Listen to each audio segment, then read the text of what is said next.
everybody, and welcome to Rocket Lasso Live. This is episode 31 of Season 3, and we are quickly approaching the season end. I'm not sure exactly when it will be, but we've got a lot to cover. We've got a hard deadline today because, first of all, we have a guest, and second of all, today is Half Res in Chicago. It's a way smaller, toned-down one, just because you don't want big crowds.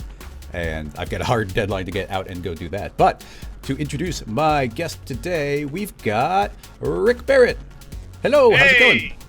Hey, Chris. Hey, everybody.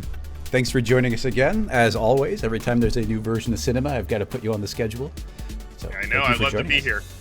Yep. I think I put it on my schedule before you even asked. So yeah, you know it's coming. Sometimes I'm like, oh yeah, like Rick, be on the show. And you're like, yep, it's already on the calendar. I was like, oh, excellent.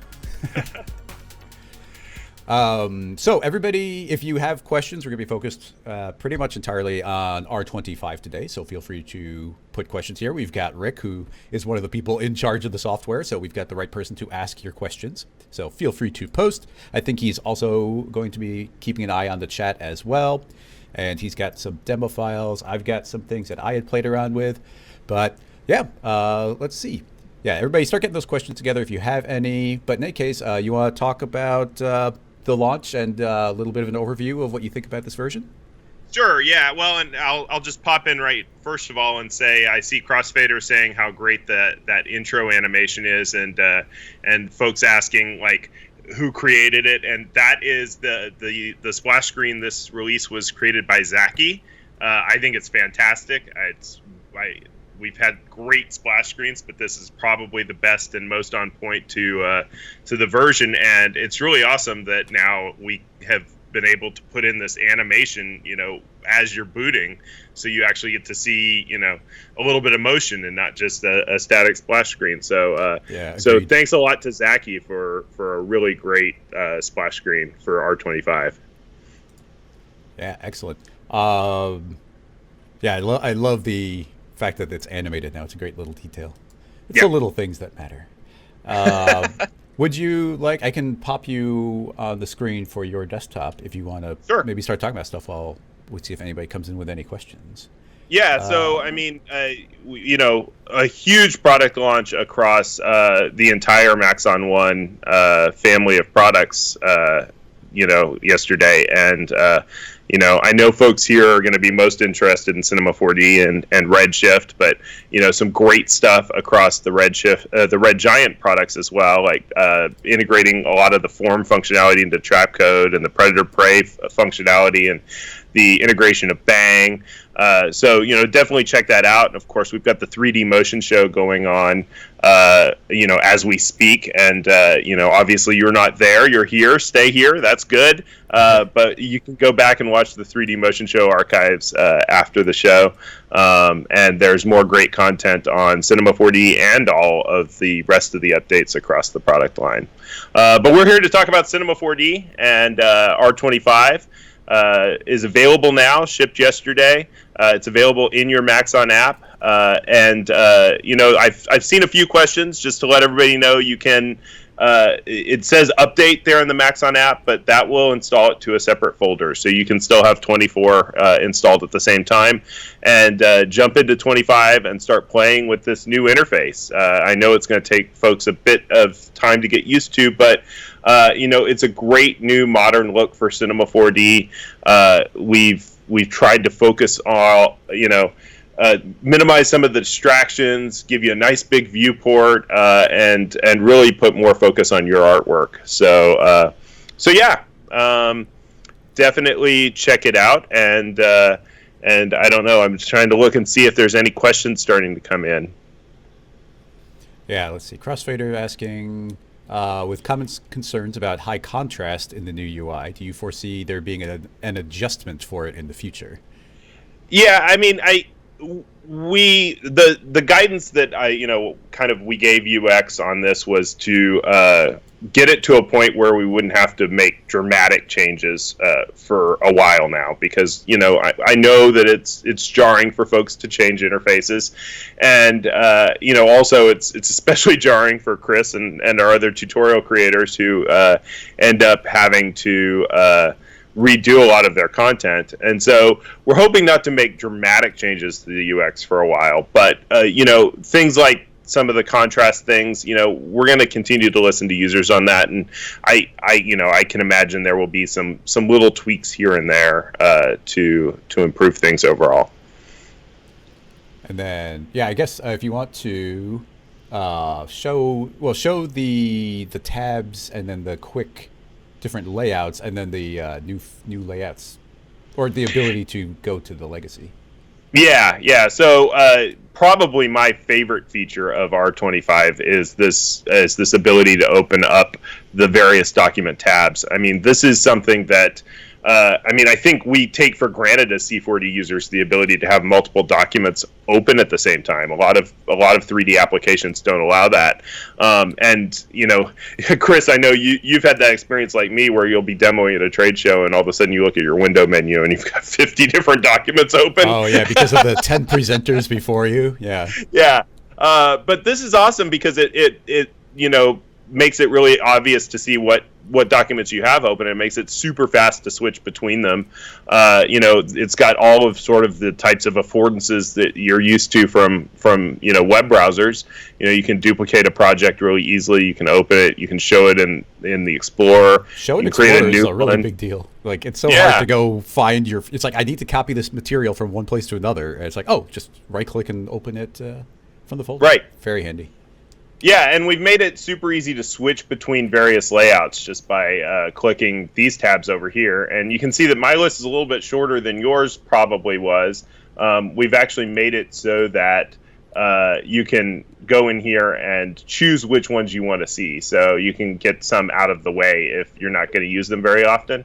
And something that may not be super obvious right away, but has really been a benefit to me is that these will, when you change the layouts, they'll stay. Can you wiggle your mouse?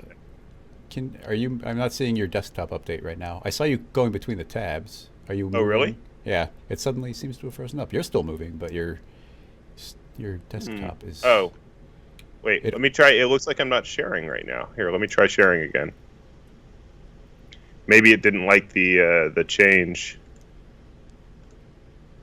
There, you got it now? Let's see. Yep, it just refreshed. So hopefully.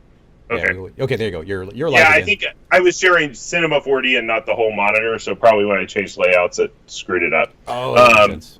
So yeah, but the great thing here is that these stay on the monitor that you're on now, whereas used to, I don't know if folks probably have had that situation if you work on two monitors where you change layouts and it pops over on the other monitor that you weren't working on. So now, if you're working, say you've got a YouTube chat or a YouTube video over on one monitor and you're working on Cinema 4D, on this main monitor, you can change layouts and you don't have to worry about it popping up on the wrong side. So that's a really nice advantage that we've added in R25. Yeah, and then we didn't see the changing which ones show up that was frozen at that time. Oh, right. So yeah, this plus menu here, you can actually choose which of the layouts will show up. So you can add them or subtract them from that list there. And of course here you've got the options to load a custom layout or save a startup layout, things like that. And then, as you were mentioning, Chris, this new layouts tab. So for folks who are, sort of adapting to this new layout, which really has some great advantages, which we'll go over. But you can flip this new layout switch, and this actually brings up the R23 layouts. So everything's back to where you're used to it being. You still got the new icons, but you can kind of get used to the new icons without necessarily having to sort out where everything's moved to at the same time. And just to reiterate, then that's not going back to S24, but going back to R23 when everything was a little bit more left justified and whatnot. So. Yeah. Just to making that clear. And then... Yeah, we got feedback from a lot of our tutorial creators that going back to the R23 one would be the best sort of point to go back to, because that's where a lot of the content that's, that's currently online kind of is using that R23 sort of basis of a layout. Yes. Dean, yes, Rocket Lasso plugins are compatible with 25. You do have to update. I think 25 did break all plugins again, but we immediately re-uploaded them yesterday. So just go back to your Gumroad page, download it, and reinstall, and it should be working. Yeah, so all C++ plugin compatibility got broken with R25. Some Python plugins should still work. There's been some changes to the Python API, but I'd say probably 75% of the plugins should continue to work. That was our experience with Cineversity. And all the Cineversity plugins have been updated and are available in the CV toolbox. Next, I'm trying to grab questions about where we're at currently. Somebody's asking if there's any chance that we'll be able to get access to this scene file. Yeah, I don't think so. ZAKI was kind enough to share it with us, but I don't know that we are going to distribute it. But I can see why folks would love it, because it is a super cool scene file. Yep, I'm digging it. Yeah. And then I guess some of these, I do see everybody's questions coming in. I'm going to try and do them in a reasonable order. So don't worry, I will get to it. But while we're still on the topic of interface, the next big thing is the hot corners, I think. Yeah, totally. So again, the putting more focus on the viewport and kind of getting some of the extra interface out of the way when you don't need it. So we've introduced these buttons that pop out specific tools when you need them. So the asset browser right here on the left side.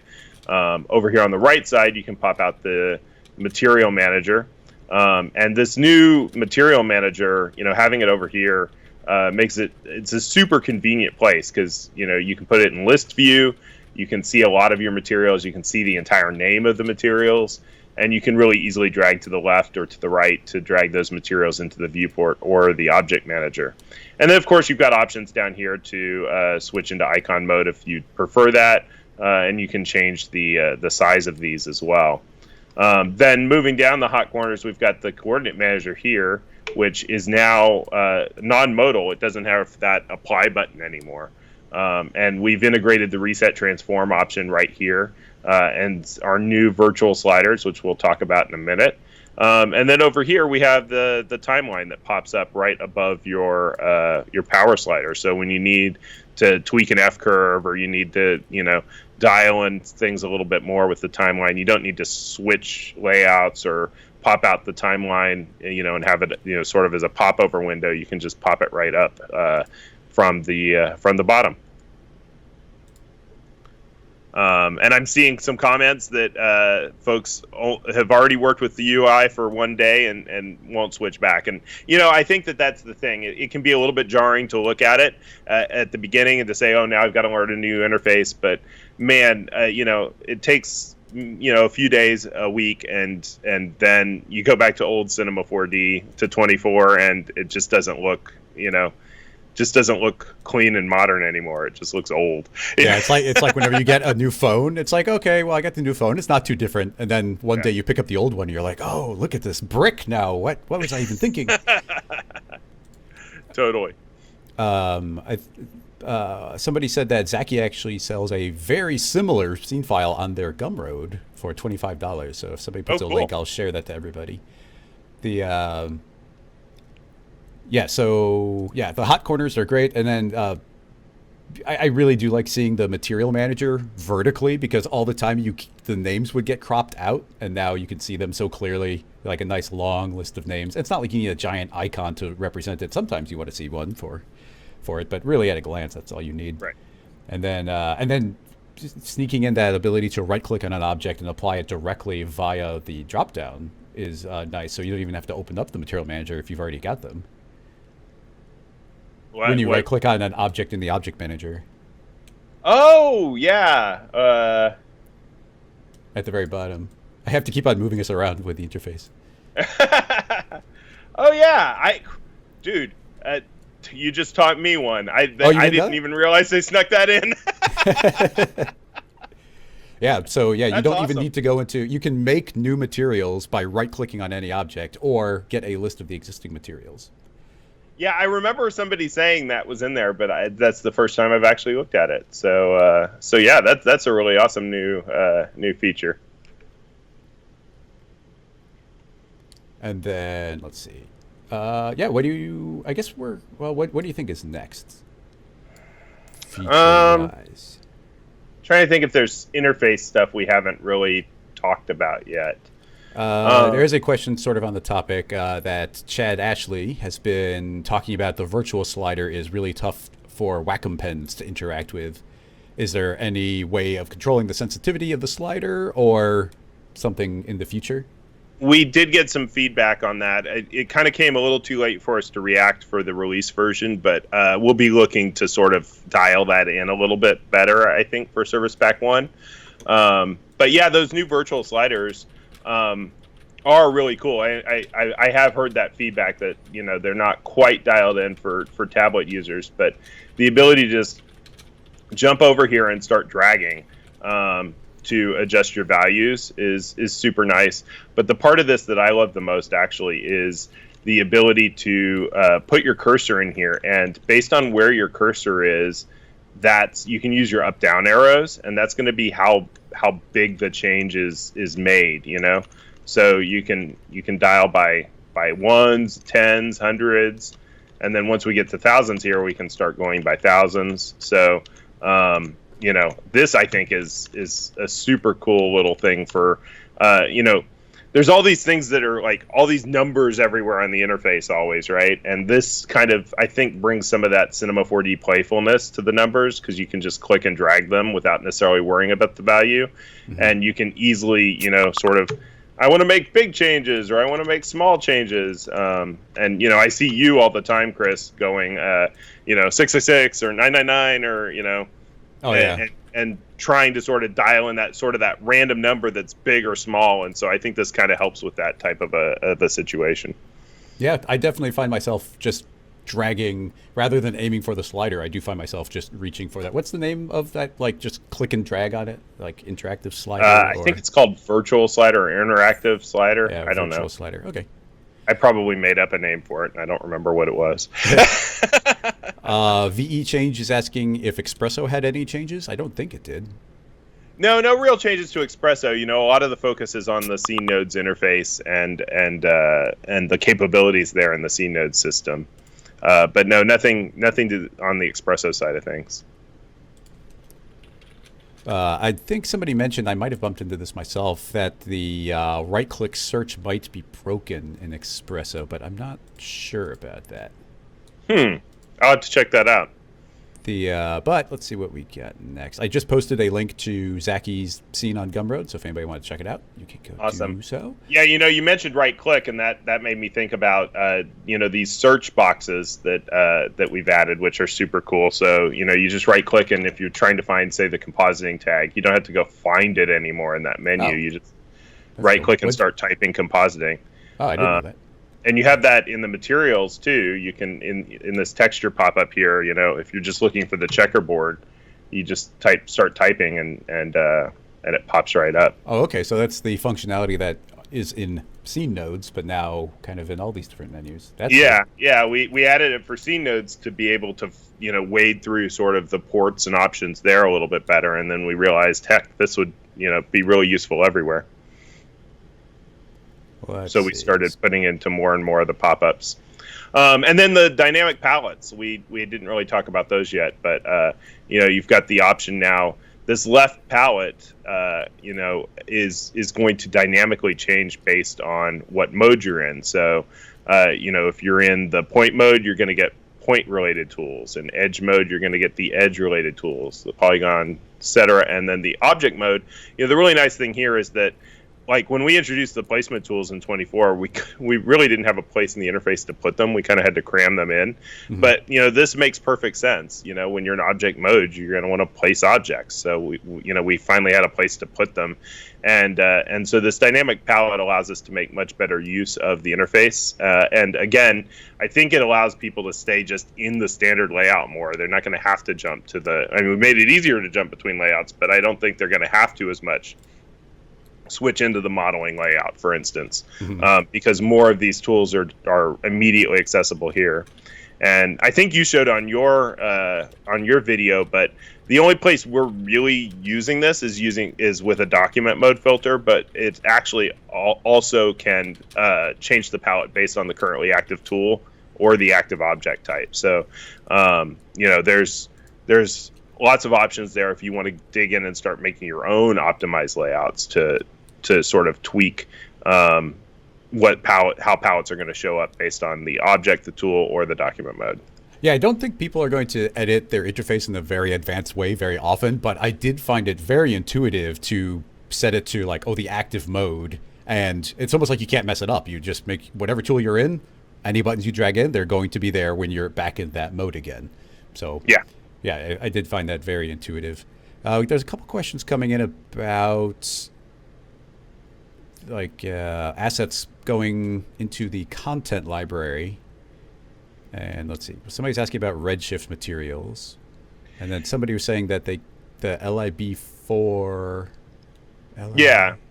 So we can talk about some of that. So, the asset browser in 24, is great because it's given us this opportunity to make assets much more accessible to all of you. You don't have to pre-download these huge asset libraries. They're just always online all the time. We can add to the asset library anytime. And in fact, we've been doing that in May, June, July, August, every month since S24 launched. We've been adding to the asset library. And so we've added some additional mocap motions. We've just added some trees. We had some tools like saws and hammers and things like that. I used kit bash elements. I used all that new mocap data in my Slicer commercial. I got a whole that's there. Awesome. Yep. Yeah. So this is again part of providing that ongoing subscription benefit to all of our Cinema 4D and Maxon One subscribers. And you can always click this new content button to see all of the latest content that we've added. So here you're seeing the stuff that we added in August and September. And we'll be continuing to add more and more every month moving forward.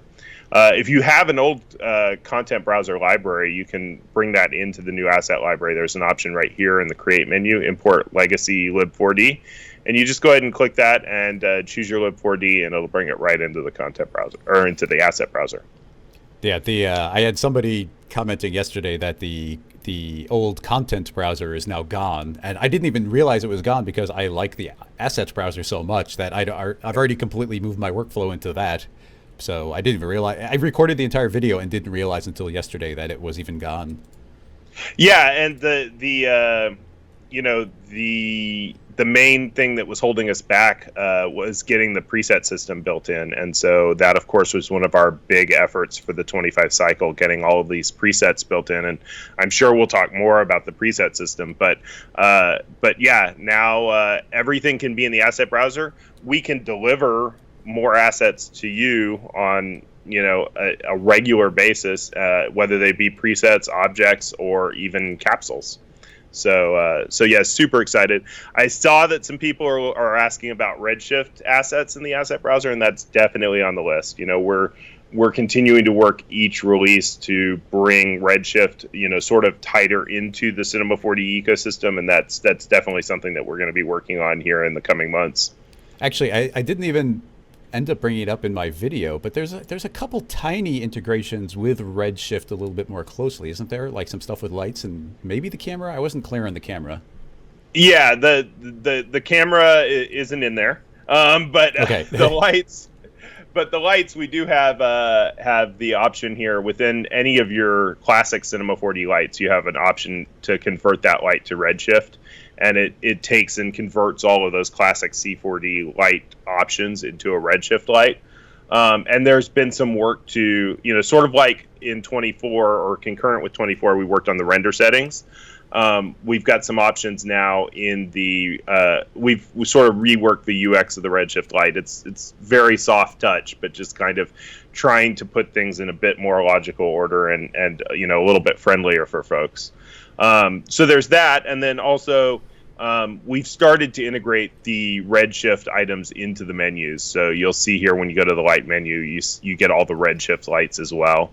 If you have Redshift installed. If you have Redshift installed, right. So yeah, piece by piece, we're bringing things, increasingly, it's always tricky with Redshift because we want to honor sort of the experience that users have with Redshift and all of the other DCCs as well, and we want to honor what Redshift is while starting to bring it more and more sort of into the same type of UX ideas and stuff as C4D has. But you saw that with the render settings. We made those changes sort of concurrent with S24 to add the basic and advanced modes in the render settings, and we've now integrated those UX changes to the render settings across all of the various DCC integrations. So, we're definitely thinking about how to do this sort of in an integrated and holistic way for Redshift. To answer somebody's question, wait, I've lost it. Somebody's asking, because in my R25 video, I did spend some time talking about the updated cappuccino. And that actually wasn't specifically a new feature in 25, but it came out, I think, in Service Pack 1 for 24. But because I had never brought it up or made a big deal out of it, and so many people in my original tutorial and so many people even in the live streams, everybody was like, I want to be able to record dynamic placement. So I just wanted to make a really big deal out of that. Yes, you can now record all of those in real time. So that's why that got integrated into that video. Yeah, totally. In fact, I think the reason that feature exists is because some Maxon folks were watching our S24 live stream just like this, and we talked about that, and I think the next day they had actually built it in. So we didn't make folks wait until R25 for that. We just put it right into 24 SP1, and that's a great thing, is that I am sure there's 3 or 4 at least of our developers who are on here watching me make a fool out of myself right now, and they love being a part of this community and hearing what folks are interested in, and really seeing all of the unique ways that folks turn around and use these tools that we didn't even think about when we created them. Yeah, I know exactly what you mean. So often when we're working on plugins over here, that's like, oh, we have an idea of what the tool is going to do. Actually, when we were making Ricochet, the original concept in all of our prototype scenes were like, oh, let's make a whole bunch of cubes floating around and we'll bounce around those. And the concept even though it can totally do that, the concept moved into, no, you feed it into one object and bounce it around on the inside of an object. That wasn't like the original pitch didn't have that at all. So, yeah, well, and I think that's what's great about the C4D and motion graphics user is that, the creativity is just so insane. Like to think of like all these ways that you can abuse the tools in order to sort of bend them to really create, not just real world stuff, but stuff that people didn't really imagine, Yeah. Okay, I'm going to pile a couple of these questions up together because I think the answer to a lot of them is probably not yet. But somebody's asking about HB modeling scripts and if you're familiar with them. And then following up immediately, somebody's asking about UDMI and ACES CG. UDIM, yeah. So, HB modeling scripts, very familiar. Holger is one of our beta testers, and really appreciate his contribution to the community. I wholeheartedly recommend folks check those out. And then as far as UDIMs, that is, again, a not yet answer. It's certainly something that is on the radar, but not something that we've had the resources to tackle yet. And then ACES CG, of course, Redshift just introduced that in a couple months ago as part of the Open Color IO 2. So it's great to have that in Redshift, and I think that it's revealed some opportunities to better integrate it into Cinema 4D. So that's something that we'll be looking at in the near future. Excellent. Let's see. Definitely some people are asking about capsules. We'll get there for sure, because that is definitely one of the more exciting things. I'm just checking of any questions before we move on to something new. Nope, seems like we're good. You want to maybe jump into a little bit of scene node and capsule stuff? Sure. Well, actually, why don't we, before we jump into that, because I have a feeling that you and I are going to spend the whole rest of the time on okay. that. That should be the last thing. Yeah. Once we go in, we're not getting out. But real quick, first, I want to show the preset system. I totally would have brought this up first if I thought of it. Yeah. This preset system is so cool. I mean, like I said, tying the presets into the asset browser was one of the things that we didn't get in the 24 cycle. That was one of the big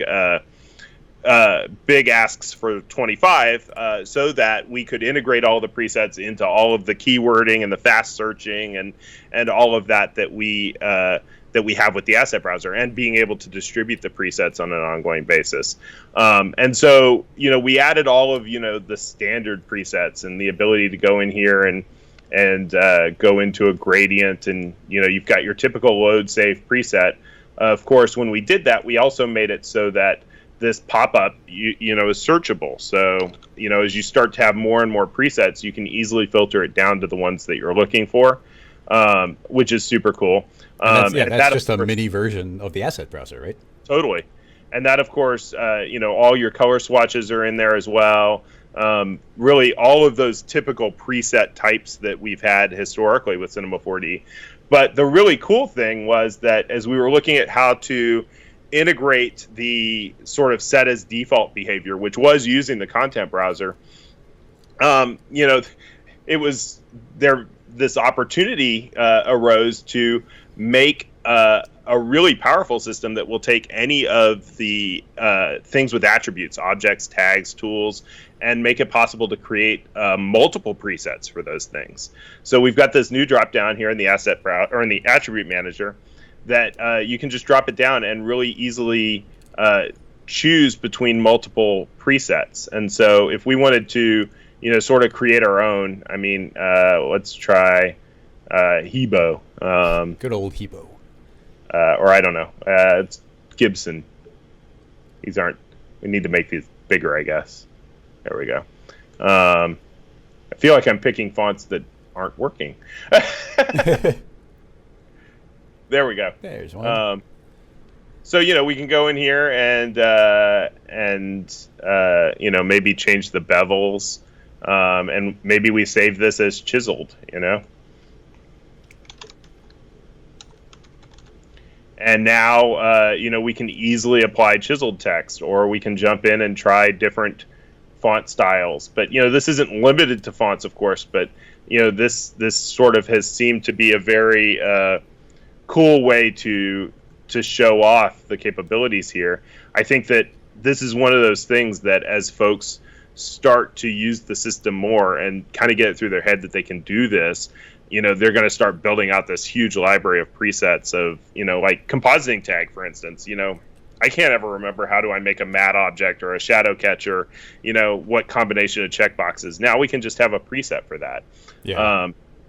And if you have specific elements where, like, this horizontal spacing, let's say I just want to modify that and have a horizontal spacing, you can right click and just choose save selected as preset, and it's just going to take those attributes that you have selected and save those. So you can apply something else and then apply just that spaced out sort of on top of it without affecting the other attributes. Again, you pop on this and you get that pop-up searchable asset browser. And then you have the option here to click the crown icon on any of these. And what that's going to do is that's going to make that the default. So now every time I create a new text element, it's going to default to that futuristic preset. Yeah, I know that. Yeah, so some super cool stuff. And of course, you can use the asset browser to create custom thumbnails. You can add keywords. Really powerful tool set here with the new preset system. Yeah, and it's not limited to the object and the object manager. As you mentioned, you can do this in a material, like have a purely luminance material, and that's now a preset you could load. But I thought it was really cool. You can even go inside, make a shader, go and make a noise shader, and you can save presets of a noise shader. So it kind of like filters all the way. Oh, yeah, that's a good one. Yeah, it filters all the way through the system. So yeah, take like ZAKI and do an inverted version with a different seed. And it's like, okay, cool. There's almost like a brand new noise to play with. Totally. Yeah, that's a really great suggestion. Yeah, I'm going to play with that for sure. Yep. Well, yeah, all the places that I constantly change, where fonts or text objects, obviously, and changing the default font and whatnot. And I always, for myself, I hate, because I'm always making tutorials and doing live streams, I like leaving everything vanilla. So I don't want to change the default, but I can make as many presets as I want and then quickly jump to them. So that's a wonderful addition. And then it's really cool, as you said, this kind of goes to anything that has attributes, because this also applies to plugins. Like I can open up a copy of Ricochet and create a couple of different presets inside of Ricochet and be able to jump between those as well. Totally. Yeah. Yeah. So this is, I think this is one of those things that people are going to really start to appreciate more and more in their daily workflow. And it's going to really hurt if they have to jump back to a previous version once they start building up these preset libraries. Yes, agreed. And yeah, I think the main ones are going to be changing the text object, changing certain materials, changing cloner, because there's so many different ways of using a cloner. So building some different presets there. So yeah, that's going to be huge. Somebody asked about the circle to the left, and that's basically denoting whether it's a full preset or a partial preset. So you get sort of this half-filled circle when it's a partial preset, and the full presets are the open circle. Yep. And then, yeah, all of those will be listed inside of your full asset browser under your presets as well. Mm-hmm. So they're even all visual there. And again, we have the ability to push all of this stuff as part of the Maxon provided content. So it's, we probably don't want to blast people's preset libraries like crazy, but, I wouldn't be surprised if we start giving you some more gradient patterns or some more color swatches, or maybe even some various options in some of the, like I mentioned with the compositing tag, or some different noise presets. Oh yeah. That we might populate for you guys. Let's see. Somebody's asking if there's a way to transfer your presets and get them onto a different machine of yours. Yeah, so, it's all the same sort of asset browser functionality. So when you create a preset, if I go down here and choose Save Preset, it asks you what database you want to put it in. So, I really recommend that folks, rather than, by default, we store it into the preferences, or you could store it into the scene. I really recommend that people create a new database and sort of have their own database. That's just a folder on your computer that Cinema 4D manages and puts these presets into. And if you do that, then you've kind of already got a portable version of the preset. And not then even necessarily portable. You could just link one version of Cinema into the folder of the other one, and so they're both looking at the exact same one. Right. And you can zip it up and send it to somebody. You see this JP, this is Jonas Pill's preset library that he started building out that he shared with me. And so I have it loaded currently into my asset browser. And then if you've got a set of presets that are kind of in a different database that you want to export out, you can just right click and choose export latest version or export all versions. Or you can just copy them to a different database. So, we could copy these over to the JP database, and now they'll be in that database as well. Yep. It's all there. It's kind of in the world of the asset browser, but there's so much more functionality to it now. Yeah. Let's see. Capsules. We'll get to capsules soon. Joel, just to reiterate, the difference between a preset and a partial preset. A preset is every attribute in that object gets overridden. A partial one would be like saying, I want to override the font and the height, and then only those will update as you switch between them. So just a quick reiteration of that.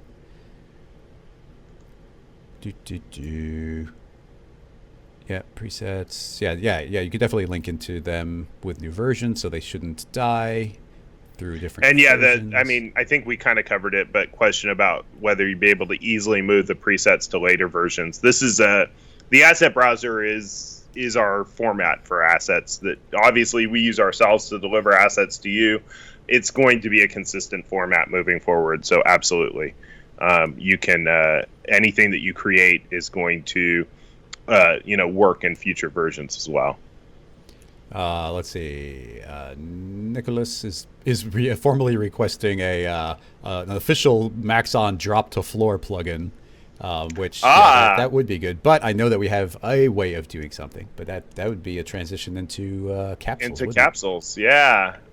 So this is actually one of my favorite little capsule uses. We create a cube, and forever, we've had the request to be able to modify the axis of a primitive object while keeping it primitive. Well, one of the capsules that's available is the geometry axis capsule, or the geometry axis modifier. And if you drag that right onto this object in the object manager, we can adjust the axis. And so now, we can go ahead and, rotate this from the bottom. We can, use our handles and make it taller while having it stuck to the floor. And of course, that doesn't just work with that axis, but it works with all of the axes. So yeah, you can dial that in. There's some similar ones like geometry resize is really handy too, because you can put that on a whole bunch of objects and you can lock them into a specific target size on a specific axis, or you can adjust all the axes. Oh, interesting. I didn't play with that one. Yeah. But yeah, if we're transitioning into nodes, why don't we talk about the whole concept of capsules, where they live, what they do, and how to apply them? Totally. Yeah. So, capsules, this is something that when we released S24, we started building out some of these sort of introductory capsules. We had the 7-segment display and the dual mesh and the greeble. And, people were really excited about them, but it was kind of tempered by the fact that they could only really be used in the scene manager. And we realized that we had an opportunity to make them available to users and in conjunction with classic C4D workflows. And that really gives us an opportunity to sort of create scene nodes features, but still have them be benefit users who are still in classic C4D. And, while we haven't yet built out scene nodes enough that you can move your workflow there entirely. So, this idea of taking these capsules, these smart node-based assets, and making them available in classic Cinema 4D was kind of born. And yeah, I think it's super exciting to be able to start bringing some of this plug-in light functionality to users, in the and make scene nodes sort of more accessible to everybody. Yep. Yeah, right now it's largely parametric modeling things that you can do now, which is pretty cool. Like we now essentially have a parametric extrude, inset, lots of selection tools, and like so many on top of that, and then the ability to, of course, go and create your own. But yeah, even just to do a basic one, I don't know. Do you want to do a quick kind of modeling demo, or I could take control and do it? What do you want? Why don't you take it? Okay, let's do that. Hopefully nothing freezes up. I'll switch over to my desktop.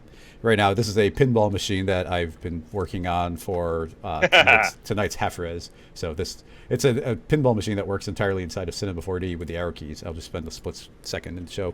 If I hit play here, I can hit left and right, and the flippers go, and I can shoot the ball, and it's a full-on pinball machine.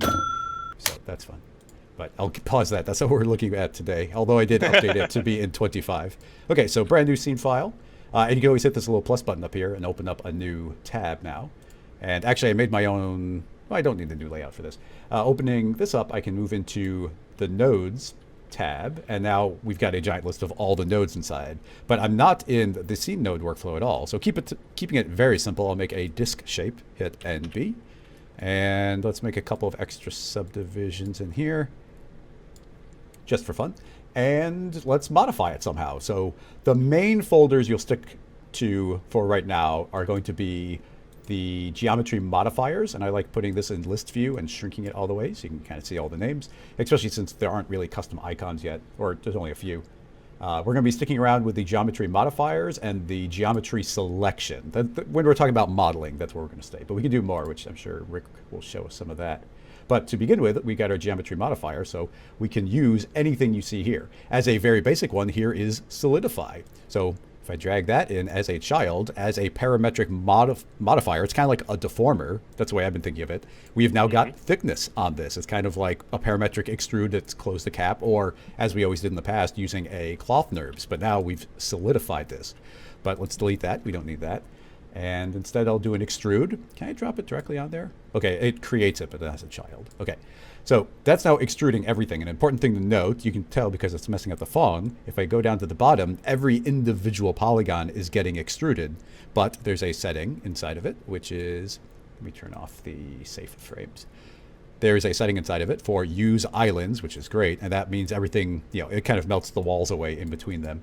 But using this, we can... actually, the variation won't work with offset islands. I can crank up this offset variation, and every single one gets extruded a slightly different amount. And once again, parametric, it's on a disc shape, but I could switch that over to being a sphere and just drag that onto the sphere. And now the sphere is what's going to be getting that effect. So keep in mind, this is parametric. But the other thing is we can use all of these, but there's also the selections. Now, Rick, you can tell me if I'm wrong, but I don't think there's any way of visualizing the selection right now. So really, the best way is to pile and extrude on, or to use a material. Yes. Okay. I'll talk about that workflow then. I was just making sure I didn't miss something. But one of the new things is this select node, which I'm very happy about. We definitely needed something like this. The select node, you're able to type in pretty much all the defaults you would think you could and create selections that way. So in order to show this, what's the best way? I'm going to type in the word odd. So we're going to be selecting only the odd polygons. And now if I turn this extrude back on, then you now see every other ring is being selected and extruded. Okay, let me make those islands so we can see each of them randomly extruded up based on every other selection. It's kind of fun in a disk. I didn't know it would alternate. Yeah. Oh, I guess it depends if it's an odd number or an even number. It's going to fluctuate. That makes sense, where it's like the first ring, the second ring. But yeah, so we're now making those selections. But let's also create a store selection. So right after that select, I'll say store selection. And I would like to store this current selection, which is currently the odd ones, but I'm just going to call this 1. So that's my selection 1. And you see I've got a selection tag that automatically got created called 1. So even if I turn off this extrude, I could make a material, double click, drag it onto the disk, and say I would like to, well, first of all, let's colorize it to something. I would like that to be limited to this selection tag. And now you can see that that is what is getting highlighted, so every other one. So now moving it back into our original select, we can change that to even. And now you see the opposite ones were selected. We could type in 1 through, 25. And now 1 through 25 is selected. We could say, let's see if this works, odd or 25 through 100. And now, let's see. Well, maybe not the 25 through 100. Maybe that didn't work. I'm not sure. Yeah, that's 25 through 100. Did I do that wrong? Or I'm not sure if you can mix the... Oh, maybe not the text that way. Okay. Yeah.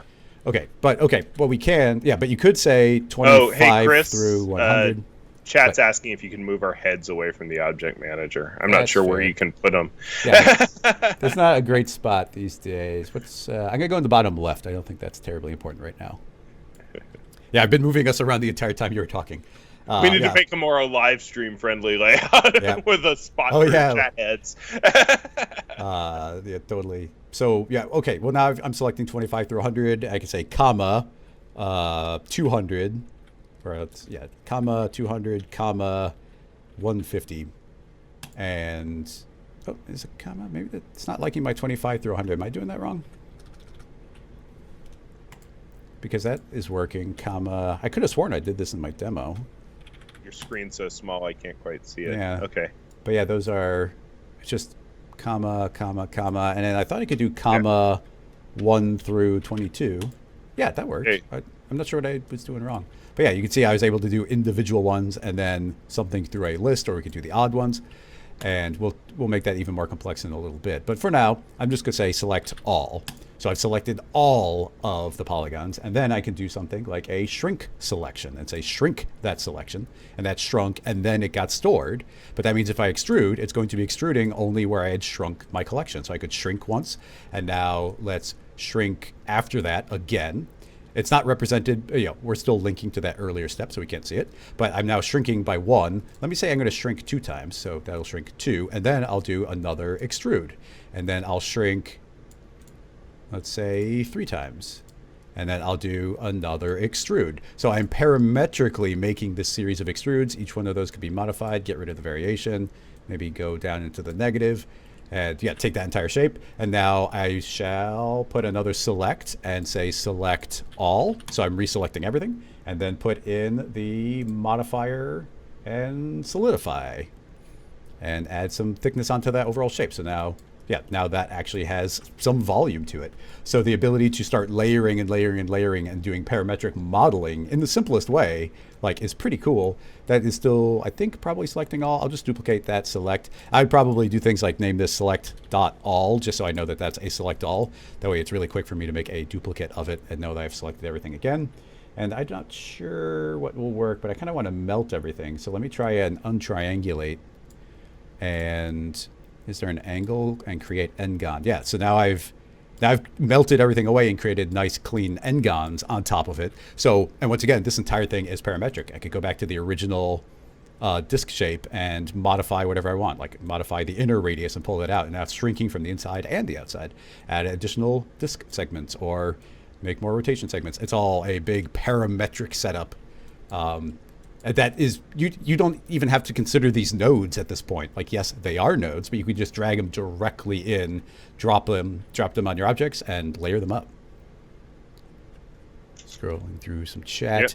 Yep. There's some questions about being able to see the indices in the viewport of the polygons and points, and I agree that'd be super handy. That's something that we'll be looking to add in the future. Yeah, and I would love to be able to see the selection just live somehow, like some sort of outline. But you can in scene nodes in the scene manager. I think we've run into a bit of a limitation with the translation between the scene node system and the classic C4D system to do it in the capsules. Mm-hmm. Yeah. But to take all of these ideas, I'm going to delete everything. And let's quickly take a look at making one of these yourself from scratch. So here's all these different geometry modifiers. What you can do is go into your assets construction, and a couple different types here are able to be dragged into your object manager. In this case, I'll grab a geometry modifier group and drop it in as a child. And now, if I double click on that, it will pop open a node editor. So I'm not inside of the scene nodes. It's more like I'm inside this specific object. And here you can see that it wants to take geometry in, and in this case, it'll just be whatever its parent is, and then it wants geometry out. So we could then feed nodes into this midpoint, do anything we want to them, and then output that result. So this might be good to jump into my node 2 layout and open this up. So now I'm inside this, and there's that final geometry. Let's go back to nodes, and we can do simple things in here. Let's not go and do anything too crazy, but we can go back into the exact same modifier list, and it might be good to show the text a little bit more. The modifier list, and we could select anything we want here. I can drag in an inset, select all of the geometry, output all of the geometry, and now you see every single individual polygon is getting inset. We should probably first select all the polygons. So I will say geometry selection and sneak in a select all, and then after the inset, then I will take a extrude, and where do we get an extrude? Interject that one, and I see every single one of those got extruded. And then I guess I hadn't even been thinking, but yeah, we could merge different geometries and output those to do even crazier things. But keeping this simple for a live stream, we just do a couple of tiny little extrudes. We could add variation on there if we want, sort of like a very simple greeble setup. In fact, the inset could also get random variation in how far those go. So you can see we've added a whole bunch of variation on top of that. That's all happening inside of a single geometry modifier group, and we can now control it via these individual nodes all stacked up, creating a single modifier. Actually, something I'm pretty sure you can do, Rick, but I haven't specifically done, is would there be a way of packaging this up essentially as it is and making it appear in this list? As a capsule itself? Yeah. Yeah, totally. Just if you just select the capsule in the object manager, select the geometry modifier group in the object manager, without any of the nodes selected. You can just go to create new asset or save asset. Can't remember what the menu is called. Convert to asset. No, just in the node editor now. Go to convert to asset. You're a little behind me, so I'm not sure.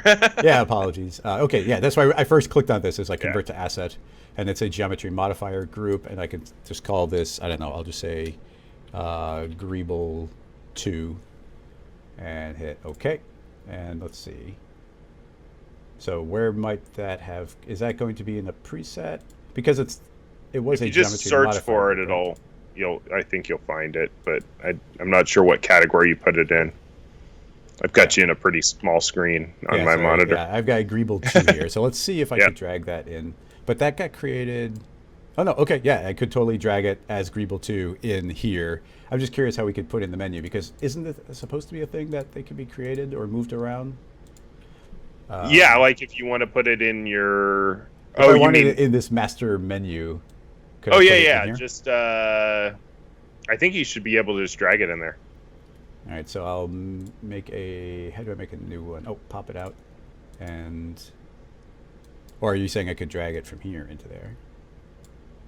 Oh, maybe that would work. I'm going to call it 3.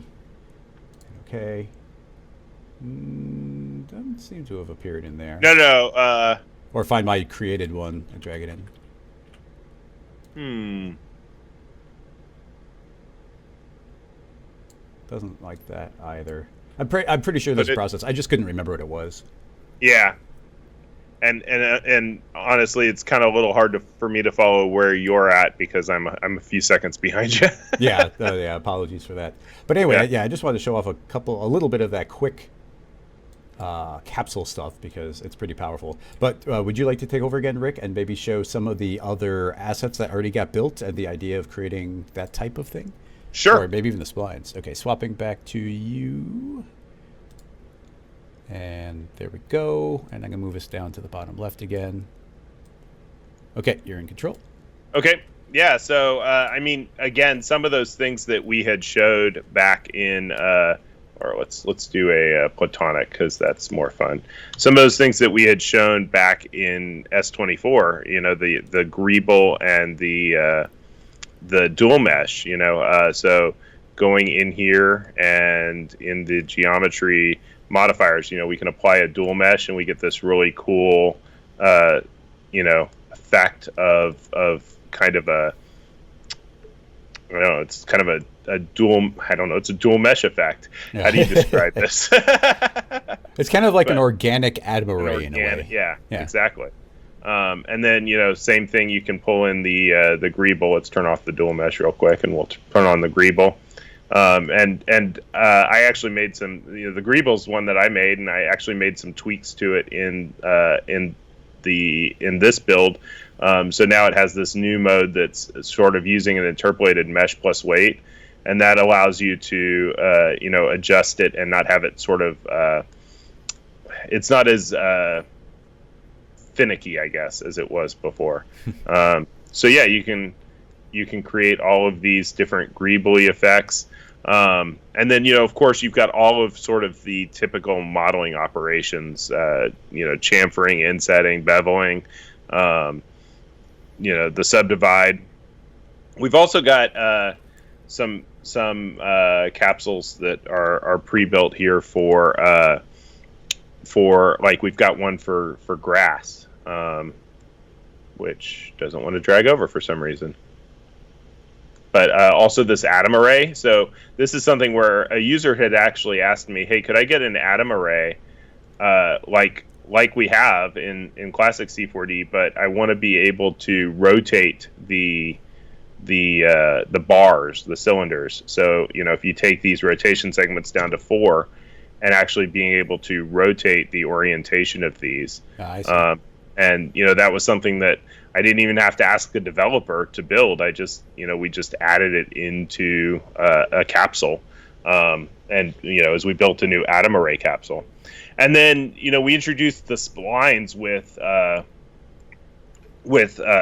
R25. We've started building out a spline core within C nodes. And so you can access all of the the spline primitives that we've built into that new spline core. And then again, you've got stuff like the 7-segment display. And then like we've added a linear arrow.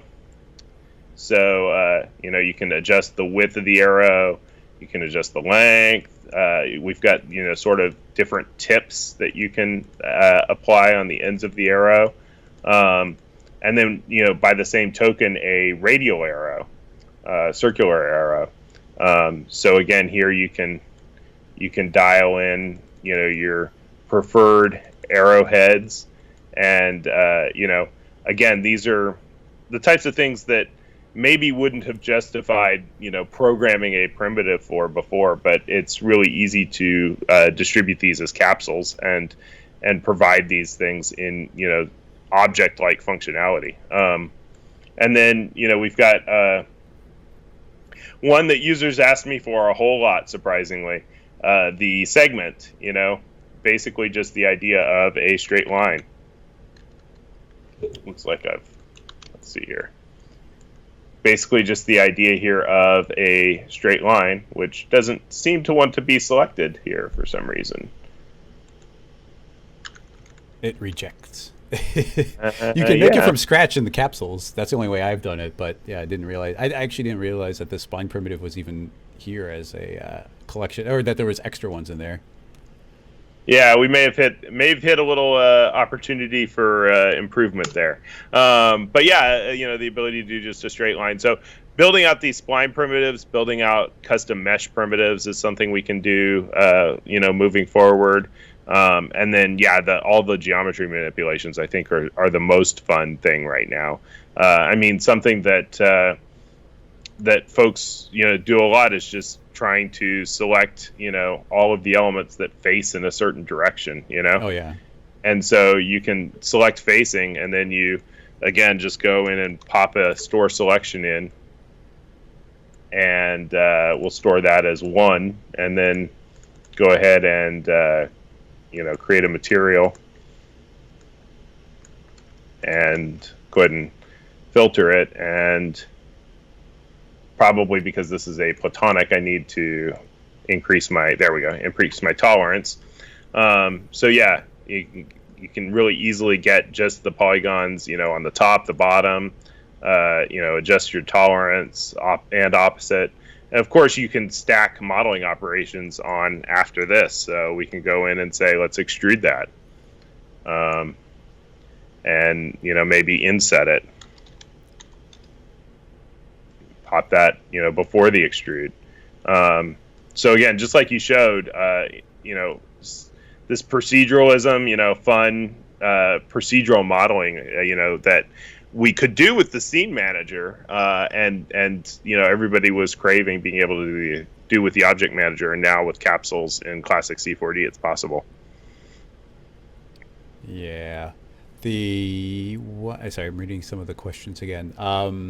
Do you have a demo of the flight path stuff? I didn't put that in my video because I just wasn't familiar enough to go and tackle it. But that's a more advanced asset that you guys put together. Yeah, so we talked about splines. Another big area that we built out in R25. Sorry, I had to remember what version I was on. Is data. So one of the things we really wanted to do was make it possible to, and this one's not put together as a capsule, but in the node system. But it could be, this is basically a capsule that's being shown in the node system instead of the object manager. So this is available in capsules, but what this is doing basically is, and to show you the dirty details here, right? We actually are importing a CSV file of all of the airports in the entire world.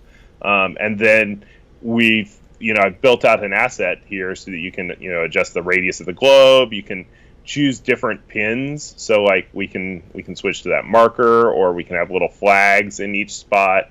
And then, we've got changing the labels on the text, and then the flight paths. And the way that I built this out was that you can actually just type in, what flight path you want. So if we wanted to say add a new one from ORD to Miami, for instance.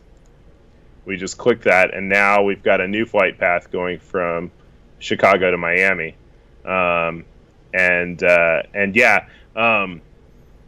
What we've also done with this is we've built out a new, just a slightly different file of this. We've added this command line argument option. So if you put in a flight path here, and I've set a default value, and that's feeding into that field where you put what flight path you want. And now you can actually, in the command line, type, render this file flight path JFK to LAX, and you'll get a render of that flight path. It just sort of dynamically builds it, in the background. This is super cool, and really just the tip of the iceberg of what you can do with the data integration. There's also a bar chart capsule that you'll find in the asset browser, and this is another one of those areas that you're going to see a lot more things being built up. Something I haven't really shown, but I guess I'll give you a sneak peek of it here. Let me see if I have a version of it that I can show. I actually, the GoPros store a whole lot of information, metadata into the file. Let's see if this file's the right one. No, maybe I can't show it. But the GoPros store a whole bunch of metadata into the file, and you can use a tool online to output that as CSV. And so I actually did a little dashboard for a little go-kart race that I did. Wish I could find the file. Yeah, if you do find it, you have to come back on and show us.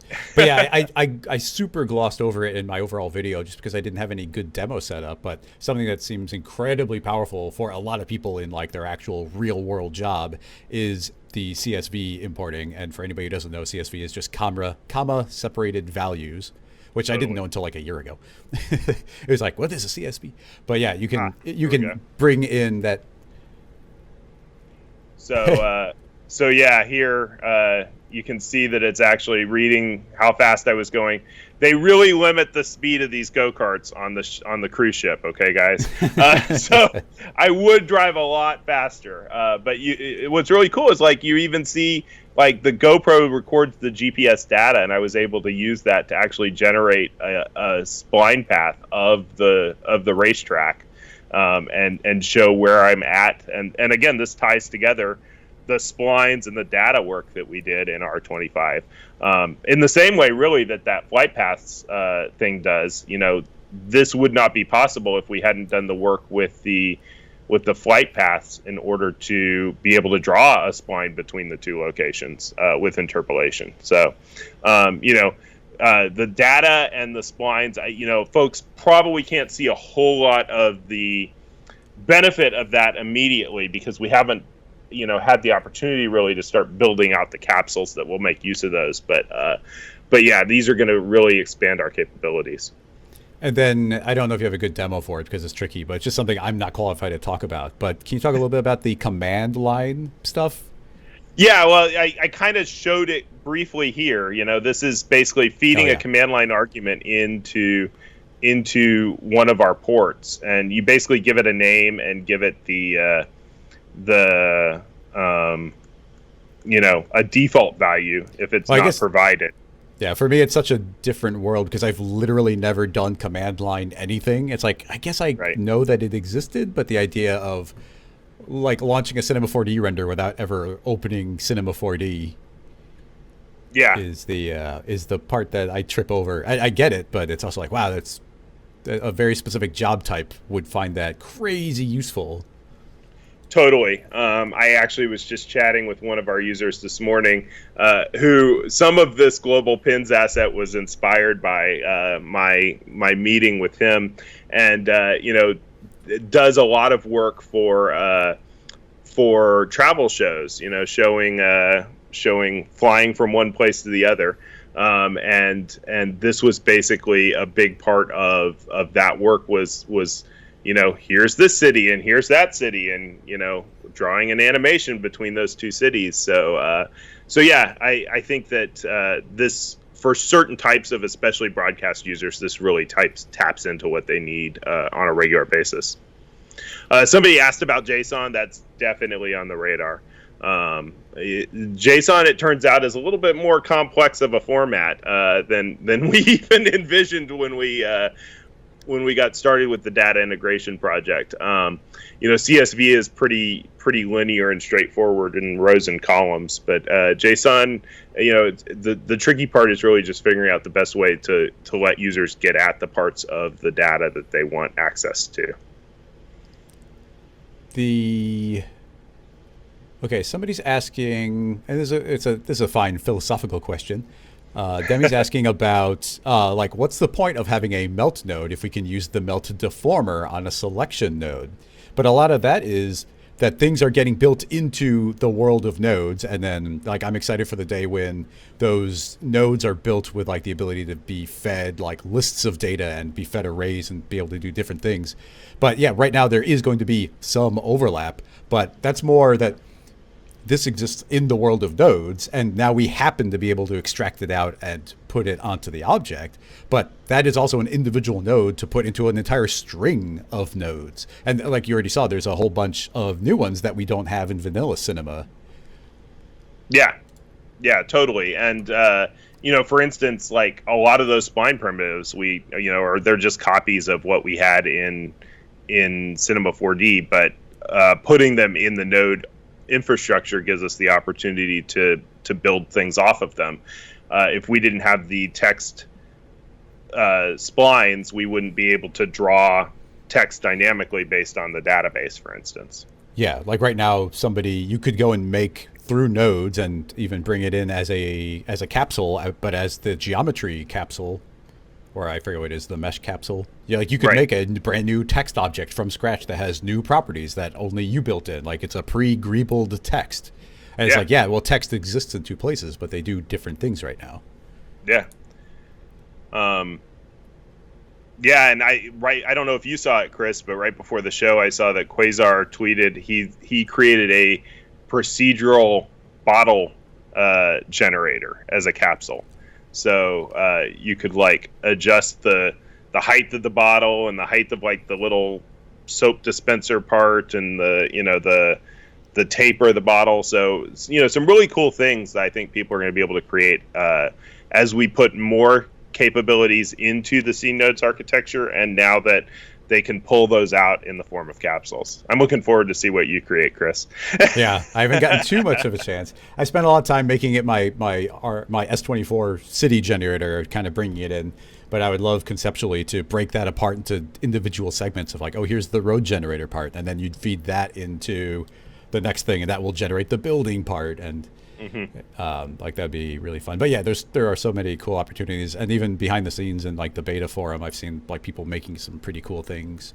So as those start getting out into the world, it's going to be exciting. And this is also the first pass of this moving into the object manager to be usable.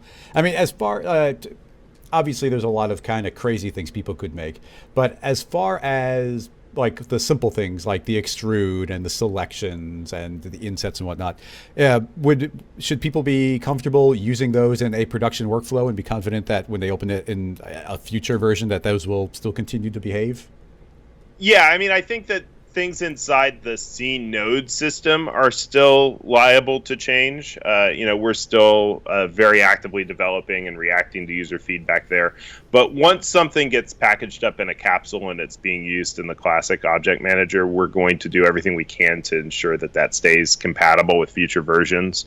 And also the asset system itself, I should point out, has versioning built into it. So, if we select this and go into the basic tab, you see here that we have asset version, right? And so even if we were to create a new version of Greeble or a new version of the Global Pins asset, you can always roll back to a prior version of that same asset. and so by default, it's going to always grab the latest and greatest. But if it's creating a compatibility issue, you can always roll back to the earlier version. Yep. There are some people asking about, how do I understand this question? Be able to do selections in capsules with fields. I've never really wrapped my head around some of the more distribution type things, and I'm not even sure if there's much in the way of fields inside of nodes yet. Yeah, we really don't have anything with fields built into the nodes yet. You could theoretically use the fields to generate a selection on a classic C4D object that then you pull into nodes and use those selections somehow in nodes. But I'm not quite sure how I'd show that. It's one of those things where you have to need it first. Yeah. But yeah, there's not like a super smooth integration yet with field type things. Although it just reminded me about the blue noise stuff. Do you want to do a demo of the sure, new distribution yeah. type? The blue noise stuff is super cool, and let me see if I can find sort of a starting file for that. Yeah, I ended up building a fairly complicated one myself, but there's so many different ways of combining nodes right now that I'm like, I don't know that I'm doing this the right way, but it did work. I think this is the one, yeah. So, yeah, I mean, there's the surface blue noise and the surface scaled blue noise. And what these do basically is the whole idea behind blue noise or Poisson disk is that it creates a random distribution, a semi-random distribution, but the distribution is in a way that it will minimize overlaps and kind of keep a distance between each of the distribution points. So with the surface scaled blue noise, what you want to do always here is use an object radius of 1, and then you're going to control your sizing through the distribution itself. So, here we have the, you're going to put this on a surface. Here in this case, it's just going onto a plane. We'll feed that into, I've actually got this in the object group. So yeah, we're using this plane here as the surface that we're on, which for some reason you can't see, but we'll keep moving. It's just because I'm not pulling the matrix across. But so basically, we're using this plane and the size of the plane and distributing on that, and so you can set the distance between each distribution point. Middle mouse. Okay. And you can set, the minimum size of each object and the maximum size, and you get these really cool like packing, distributions. And really that's all there is to it. I mean, you can extrude that and you're off to the races. I mean, one thing that one of our developers, when he was building this, put together was sort of this virusy cell packed kind of a thing. And again, this is just using that surface scaled blue noise, so we can adjust the minimum and maximum sizes and get very different looks, but they all kind of have that sort of cell packed type of an appearance. Yeah, somebody's asking if it's only compatible with circles. It's not so much the circles; it's that there's a set radius. So, like, if you had a cube that would fit within that size, that would work as well. But circles will just fill in the space the best. Right. Yeah. I mean, we could switch this to a hexagon, for instance. And again, I'm in the object group. There we go. So we could switch this to a hexagon, for instance. And again, you always want to make that radius 1, and you can see that it's kind of the same thing there. What you're going to see, if you let's see, 0.5 and 1. I mean, it'll work with any shape, but obviously, things that are squarer are probably not going to look as well packed, I guess we could say. Right. I'm trying to think of a lot of things. I don't want to throw you for a loop on something, but when I was playing with it, I started getting into the more individual data so that I could control each individual one. So Mhm. if like, you tell me if this is a bad idea, but could we turn that into a text spline and then have every iteration of the text be a different letter? Oh, let me think through that. Yes.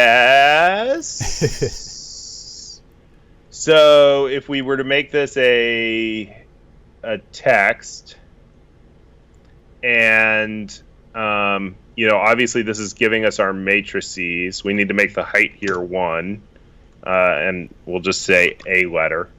We'll use T, and of course everything is reversed, but we won't worry about that part. And then what we could do is take the index here and feed that into the text spline. And so, we're basically there right now. I think we have an ASCII character conversion node. That may be one that somebody's been playing with in the background. I can't remember if it's actually exists or not. Let's see, it'd be in string. Yeah, we may not actually have that, but what you could also do is just do a build, for instance. Oh, yeah. And this just builds an array, and we could, say we want those to be strings, and we can say, let's say ROCKET,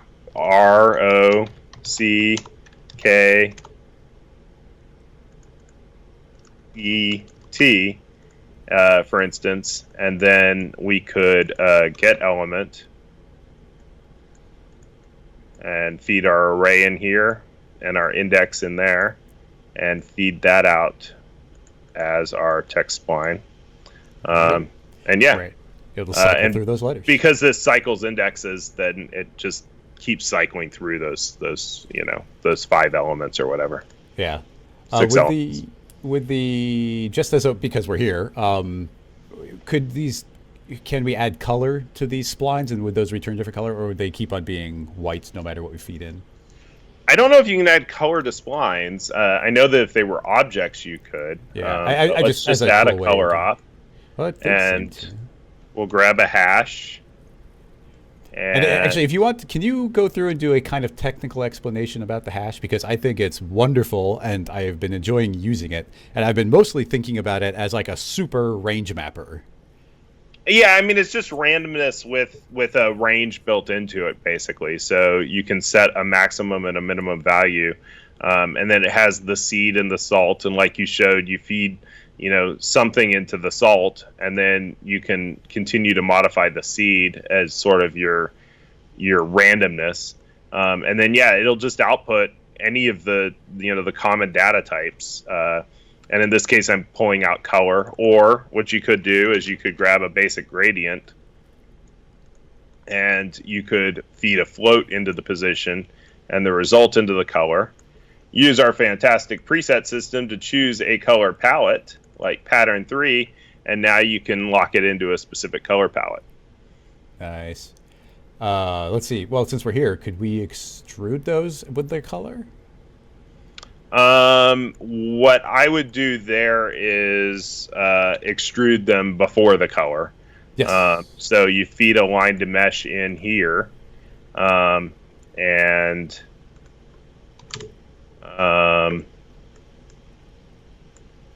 that did not. What we need to do is not use the op input, I think, but actually pull the geometry as the. What did we do here? Maybe I should actually just grab an extrude. The extrusion should not be the part that's throwing me off here, but I was doing too well with the other stuff. but that text is already like a giant array. So maybe you have to feed the text into the extrude and then distribute the extrude? I don't know. Yeah, I'm not sure. I'm sure it's possible. Yeah, no, I think I did similar things. I definitely turned a spline into geometry and did a bunch of different colors, but I had a completely different hierarchy. Like, there's so many different ways of combining these. Yeah. But yeah. Oops, something happened. So part of it may have been that we need the spline tessellation op always in things, and I think we got it. We just need to turn on auto dress. We are also. I think it's extruding straight up right now. So yeah, there we go. There you go. And you get the color. Oh yeah, the scale, the scaling in Z too. Yeah. Yeah, but even that, like that's where things get interesting, because right now the blue noise is returning the scale, and it's returning that scale on X, Y, and Z. But you could explode out the X, Y, and Z into its individual components, tell the Y to be a set number like 0 or 1, and then rebuild that, and then it would only be scaling on X and Z. Yeah. Like, and now you can just type in whatever text you want, get all the distributions. They should be, for the most part, not overlapping because of the blue noise. Probably even better if you did it from alignment center, but I guess they'd all be moving up a little. But anyway, you could keep going and going and going. These could be generating on the surface of a different piece of geometry. And yes, we changed what the letter is, but you could be changing the font on every iteration here. You could be changing and having a custom bevel on every single iteration. Totally. The amount that you take one piece of data and start passing it through to the next one, to the next one, to the next one. Like that's where the stuff starts getting super crazy. Yep.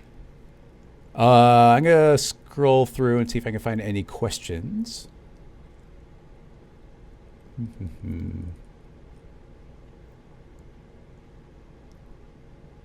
Can the Pose library store any user data espresso controlled? I'm not sure I follow the question. In the Pose, I haven't used the Pose library too much. I haven't done any character animation since my video demoing what it did. Yeah. So sorry, I don't have a good quick answer for that. Me either. I can't remember. Sorry. Yeah.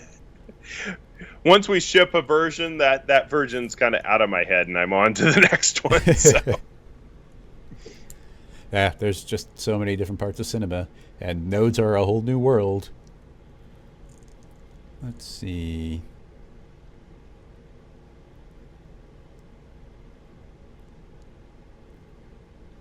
Yeah, sorry, I see Fritz has been in here answering some questions. Thanks, Fritz. Yes, appreciated. If in the YouTube chat, if you see Fritz, he's coded a bunch of stuff inside of cinema. I think one of the big ones was the Voronoi fracture, right?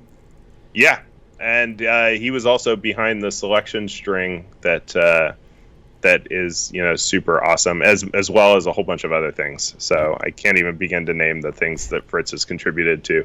But it's as I mentioned, there's some of our programmers lurking, and in this case, not even just lurking, but actually contributing. Thanks, Fritz. Yep. Well, that's where somebody was like, "Hey, where can I put a suggestion to Maxon?" I was like, "Well, for right now, put it in the chat." Let's see. Yeah, sorry, it's difficult to read questions about nodes because it takes a long time to. Yeah, I'm having the same problem trying to parse what. Usually, you can usually scan a question and be like, okay, I get it, but it's like a specific node question. It's like, no, it's more involved.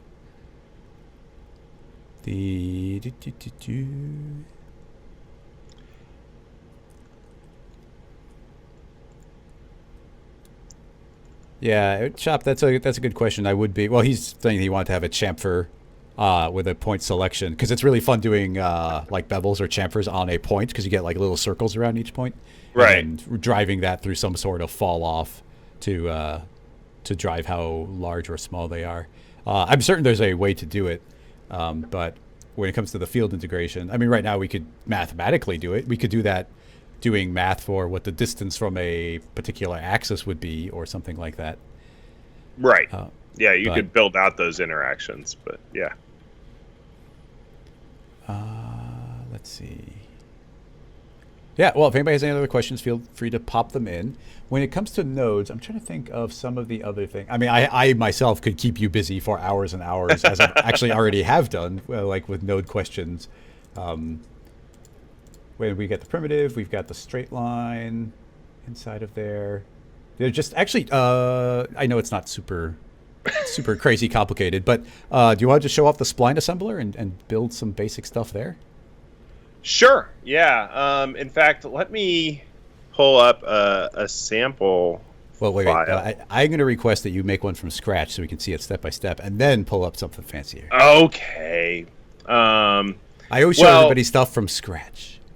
So the spline assembler is sort of the basis behind building a spline primitive. So actually, if we pull a spline primitive group in, we're kind of setting ourselves up for being able to make this into an actual asset.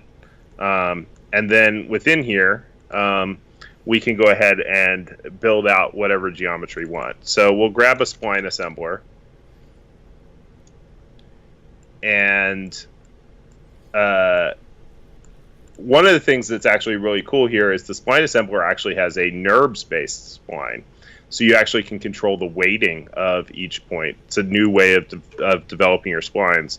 So let's grab a build node, and we'll go ahead and build out some vectors.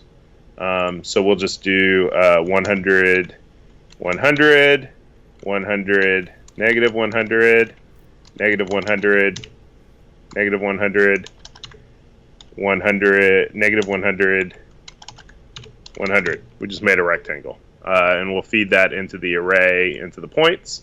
And then we need to say, yeah, go ahead and close that spline. Now, if we want to add some weights to this, we want to give it a float value. And we'll feed that into the weights. And in this case, we want to make these like 0.25, 0.5, 0.75, and 1, let's say. Now, you won't see the result until you tessellate unless you switch into the basic shading, just because of some limitations that we have right now.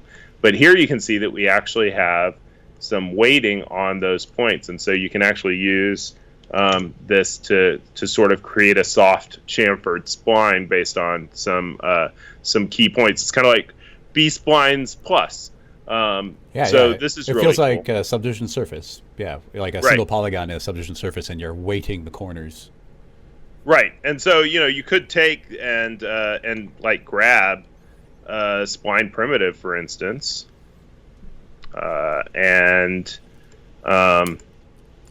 we could grab the points from that. We can get a point info node, and we can grab the geometry and feed that in the point positions. And now we're basing that on the rectangle here, but we have a primitive, right? So we can go and choose a star, for instance. And I think, is it super big, or maybe the weights are weighted differently because of you know what it is? It's because we have a different length array. Yeah. But you just kill the weights off for now. Yeah. But we could also, I think, instead of using a build, we'll use a fill array. And then we can just fill them all with the same value. So we'll fill them with, 0.25, for instance. And we'll get the count of those points. So yeah, the star is outputting a list of points. You're now saying how many are there, and then creating a big empty list of those, and then assigning a value to them. And now we should be able to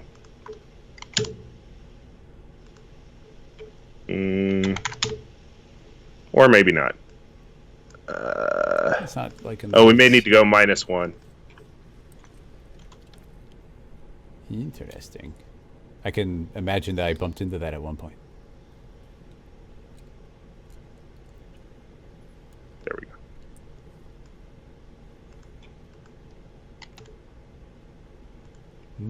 Maybe not, because now it's not showing up at all, which is implying it's not the same length. I went a bridge too far. We'll just leave it there. I was doing a bunch of stuff with splines and I never put tangents in. It's like, no, I could just do straight edges and then turn it into a B spline if need be. Yeah. Yeah. So, I mean, but you've basically get the idea here that, we can build out and create, custom things. You showed in yours using a spiral distribution to create a spline. So, again, lots of possibilities here that we just haven't had a chance to fully realize yet, off of having splines built into the neutron core or the C node's core. Could you get the result of this into the object manager as you've built it? Only by saving this as an asset. If I want it in the object manager from the start, could you do a mesh the mesh object primitive and copy it into that? That'd be neat. So, before we were dragging in like the modeling modifiers, but now here's a completely different type.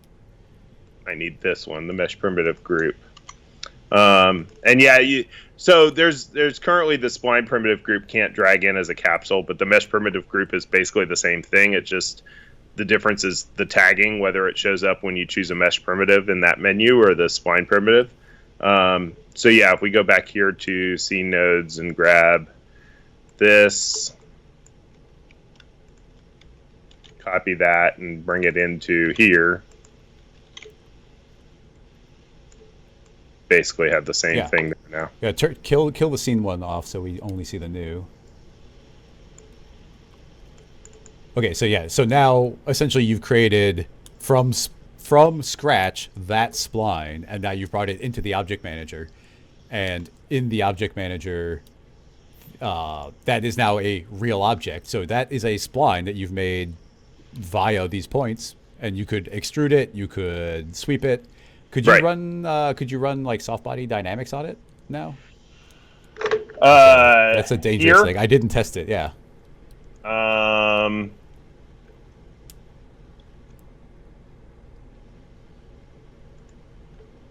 wow, that's a baseball. That's kind of cool. I think there's ghosts and baseballs and brick walls. Yeah. So it should be set up properly. Oh, I turned it off. Oops. Yep. Yeah, so that's moving. So you can now generate that spline, make it do whatever you want via the nodes, make it to a real object in the object manager. And it seems like then run it through the other cinema systems. So it just goes to, these capsules are the first time that we're able to, there it's colliding with it. It's the first time that we're actually able to interact with this and put them into the scene to do kind of like something for we're getting out of the world of nodes and back into kind of traditional cinema. Right. Yeah, well, and you could, put this into a volume, for instance. Except I've lost it. Oh yeah, it fell. Turn it on and off. Yeah. But there it is down there. Rewind the time all the way. You don't want to be running that on a dynamic object now. Just generically, I'd kill the tag off. Oh yeah, the tag's still there. That's the problem. Okay. So now we've got that into a volume, for instance. So lots of possibilities. Once we get in and get some time to be creative. Yep. So many combinations, and somebody was asking about the ability to like generate random points, and you could totally be generating random things. You could be adding randomness on top of this one. You could even, I guess, even right now, can you just duplicate that up, like put a smaller end side inside of this end side via the nodes? Sure, we could. Just as a way of showing it's kind of like you've made a new primitive. Yeah, and I've got another thing to try after that. And we can. I'm a little rusty with the nodes. It's been a minute. Can the two geometries be fed into a connect and work that way, and then be fed into a single point info? Oh yeah, we could do that for sure. I was going to merge the arrays, but that's a good way of doing it. Well, just like in regular or vanilla cinema, there's a couple dozen ways to do anything. In nodes, there's just as many new ways of doing things. Yeah, if not more. Yeah. So if this does work, and then I guess they're the same radius right now. Yeah, there you go. Oh, look, they're cross. Oh, they crisscross each other. Interesting. That makes sense because each one would need to be fed into the spline assembler as like a separate node. So I wasn't even thinking about that. But yeah, now you've got two. You've just got one giant list of points. So yeah, of course, one list is going to end and the next begin. So they'll crisscross on top of each other. But hey, that's almost kind of a spiral going. That's cool. Put several of those and you get like a crazy spiral going.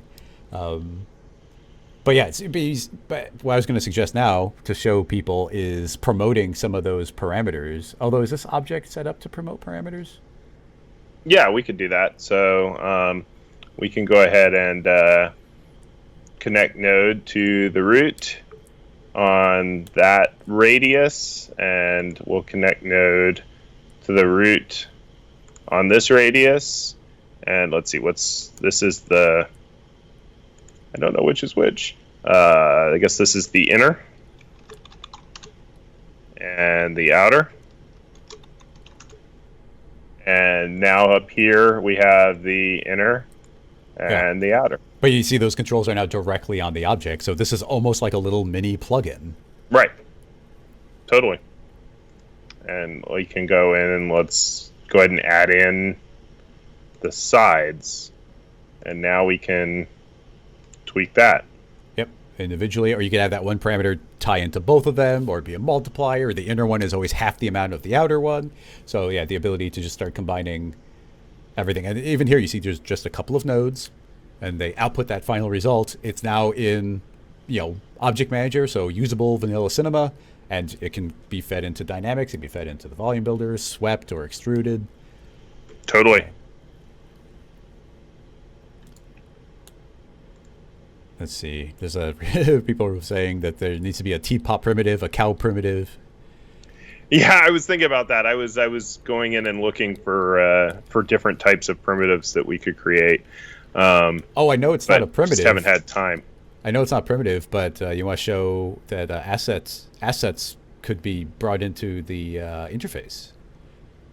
Oh yeah. So if say this dual mesh operator is something you want to do a lot, or let's actually just go with like a classic object. So if I want to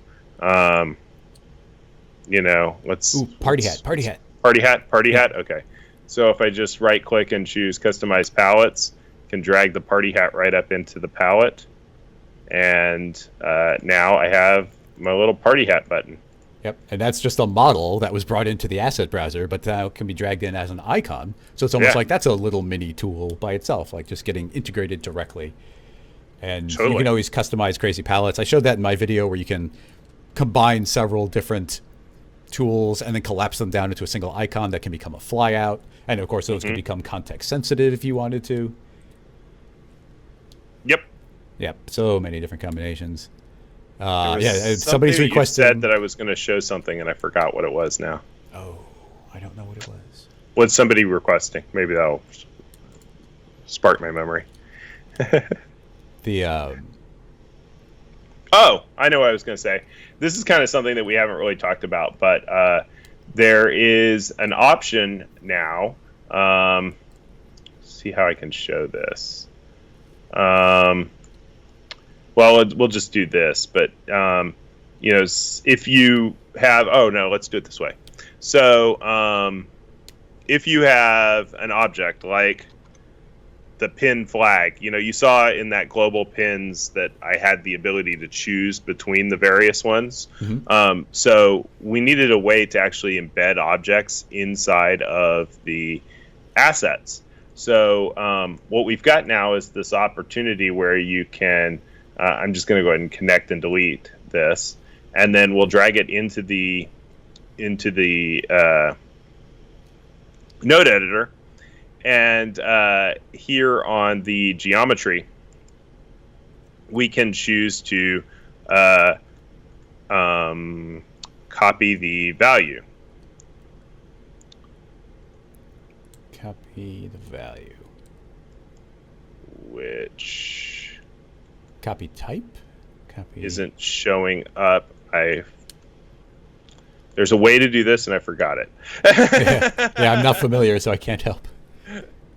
Um,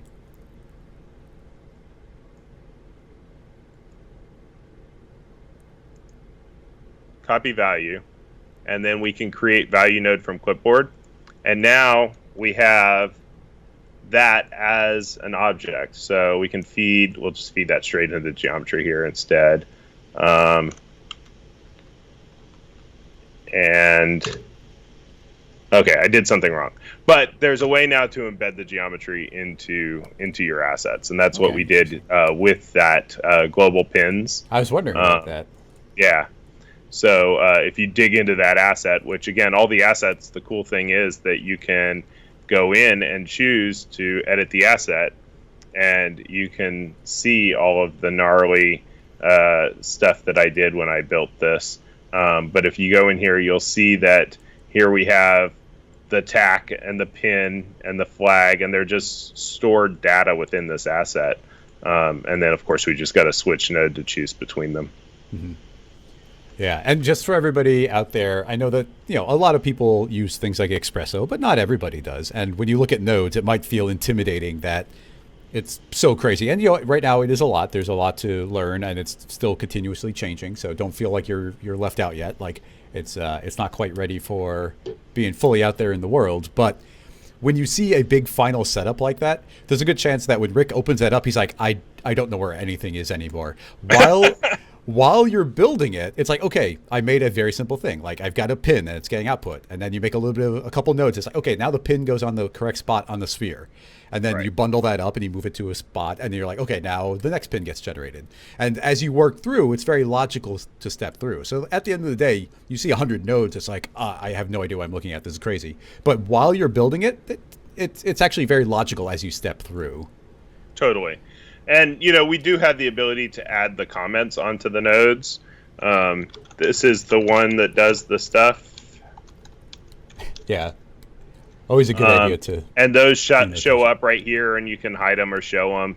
And, we'll be looking at building in more and more ways to sort of organize those nodal trees so they're sort of easier to understand when you have to jump back to them. But I have been really trying deliberately to add comments. Yeah. Well, and it also goes to go back and realize. Yeah. Well, there's doing comments and organizational for yourself, and then doing it for somebody else who might open up the file. But keep in mind, there's also the ability to grab a whole cluster of nodes, put it into a group, and it's like, okay, cool. Label that group, and it's like, okay, in this group, I fixed the geometry, and then it just now you don't have a giant. Those 100 nodes aren't eating up all the space. Now they're the one little node that you could go inside if you need to change that aspect of it. Right. Yep. Somebody's asking about the resource editor. We have made some enhancements to it in this version, or some, fixes and whatnot. It's still, definitely a work in progress, but, it's definitely something that, we are eating our own dog food here. We're using all of these tools to build these capsules. So yeah, it's, we're learning how to, and it looks like I'm in developer mode, so it looks really crazy right now. But we're learning how to build all these things out ourselves, and seeing the opportunities for improvement. Yep. Well, I'm just very happy that there's the propagate port right now, because that goes a really long way. It's still it can still use some streamlining, but that goes a long way to be like, okay, cool, I made a tool and it's trapped inside the world of nodes. Now here's the 10 parameters that are important. Promote those up a layer, and cool. Now I never need to go into the nodes again. Yep. I think we got into the node section. I don't want to leave without mentioning the spline import functionality that we added. Oh yeah. So any Illustrator file of any version now, we're using PDF basically to bring in all of those splines. No more saving down to version 8. We bring in sort of a tag that gives you the metadata of what the color of the spline is and the stroke width.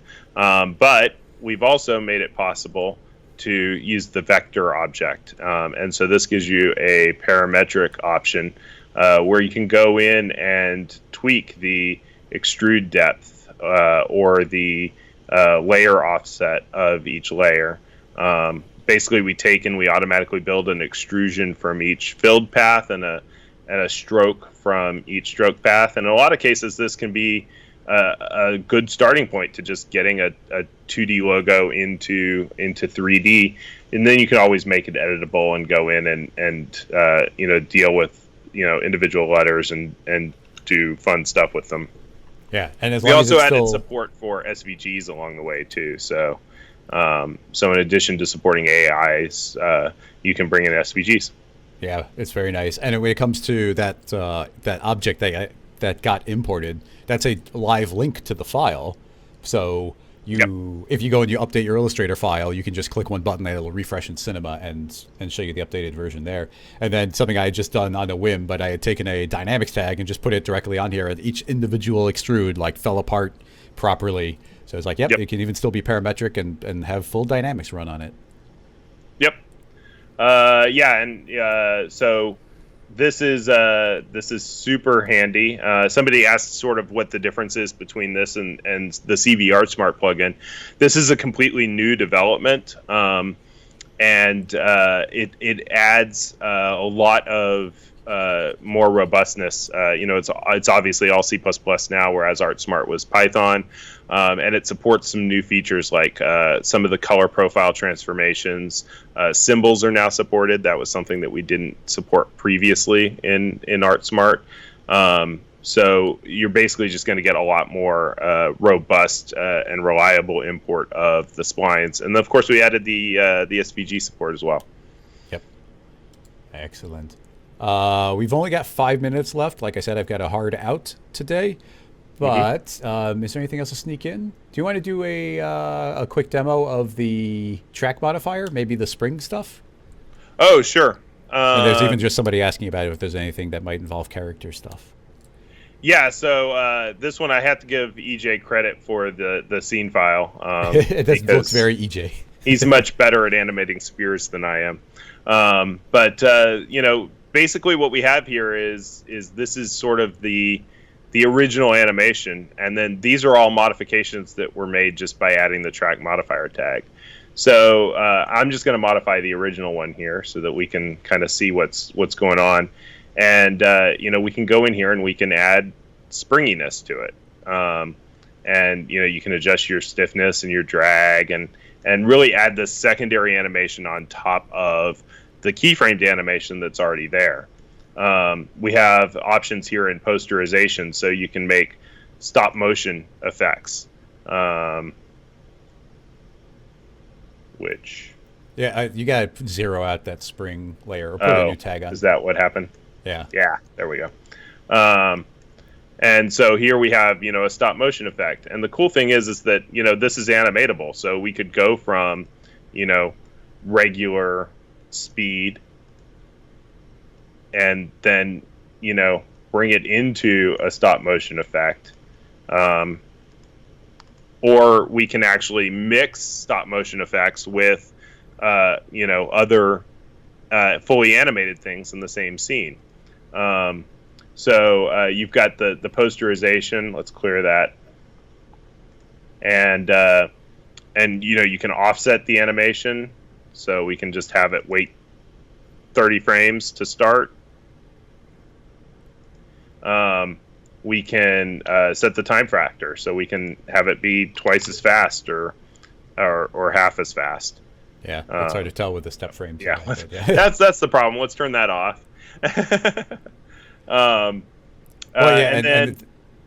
This is a very simplified scene, but in my demo, you'll see me doing this on top of an entire motion capture hierarchy, and so things like the smooth stuff and the springiness on top of it goes a long way on top of an entire mocap rig. Totally, yeah, and smoothing can really come in handy for jitters in mocap animation and stuff like that too.